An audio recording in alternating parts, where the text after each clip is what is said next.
नमस्कार. चला आज आपण स्वामी समर्थांच्या शिकवणीच्या अगदी गाभ्यापर्यंत जाऊया.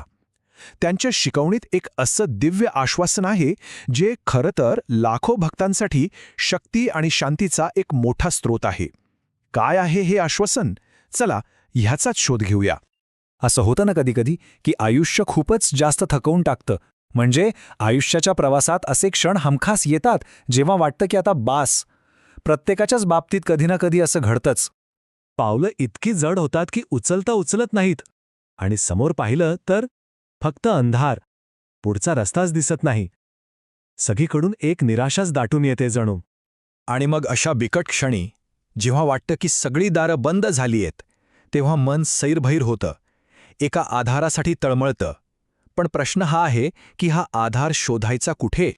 आणि याच प्रश्नाचं उत्तर मिळतं स्वामी या एका शब्दात. बघा, स्वामी हे फक्त एक नाव नाही किंवा केवळ एक मूर्ती नाही, तो एक विश्वास आहे. असा दृढ विश्वास जो पूर्णपणे खचलेल्या तुटलेल्या मनाला पुन्हा उभं करण्याची ताकद देतो. हा तोच आधार आहे जो या जगाच्या प्रचंड गर्दीत, या धावपळीत आपल्याला एकटं असल्याची भावना कधीच येऊ देत नाही. असं वाटतं की कोणीतरी आहे, एक अदृश्य सोबत जी कायम आपल्याबरोबर आहे. आणि याच विश्वासाच्या अगदी केंद्रस्थानी एक खूप मोठं, खूप शक्तिशाली वचन दडलेलं आहे. खरं तर हेच स्वामींच्या संपूर्ण शिकवणीचा सार आहे. ते वचन आहे, भिऊ नकोस, मी तुझ्या पाठीशी आहे. हे फक्त 4 शब्द नाहीत. विचार करा, हे तर साक्षात ब्रह्मांड नायकाने दिलेलं अभय वचन आहे. एक असं आश्वासन जे मोठ्यातल्या मोठ्या संकटातही धीर देतं. ठीक आहे, पण मग ह्या दिव्य वचनाचा अनुभव कसा घ्यायचा? स्वामींपर्यंत पोहोचण्याचा मार्ग कसा शोधायचा? तर हा मार्ग भक्तीच्या 2 मुख्य तत्वांवर, 2 स्तंभांवर उभा आहे. आणि ते 2 स्तंभ म्हणजे 1 अढळ श्रद्धा आणि 2 समर्पण भाव.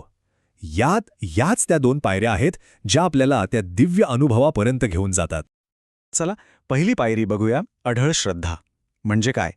तर जेव्हा आपले सगळे प्रयत्न संपतात, आपण पूर्णपणे थकतो आणि वाटतं की आता आपल्या हातात काहीच उरलेलं नाहीये, तेव्हा हीच श्रद्धा एका संजीवनीसारखं काम करते, एक नवी ऊर्जा देते.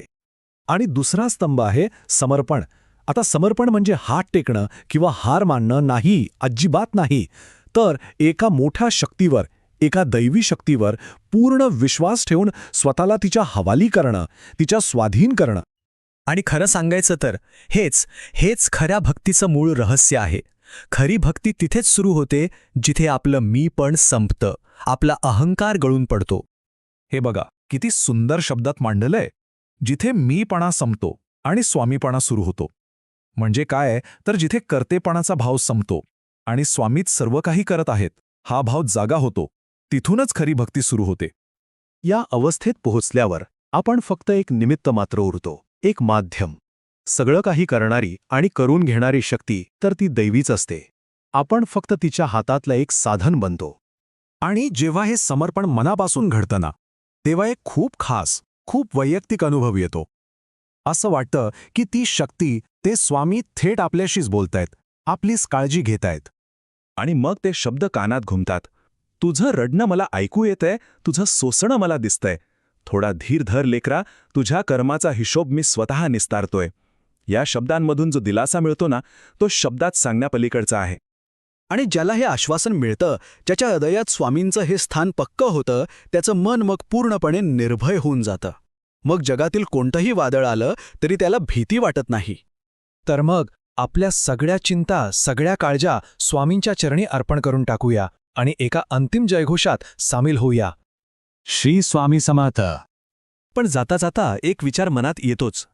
आजच्या या धावपळीच्या, अनिश्चिततेच्या जगात, जिथे प्रत्येक पावलावर एक नवीन आव्हान उभं आहे, तिथे अशा एका दिव्य आश्वासनाचा, मी तुझ्या पाठीशी आहे, या वचनाचा आपल्या आयुष्यात नेमका काय अर्थ असू शकतो, यावर विचार करायला हरकत नाही.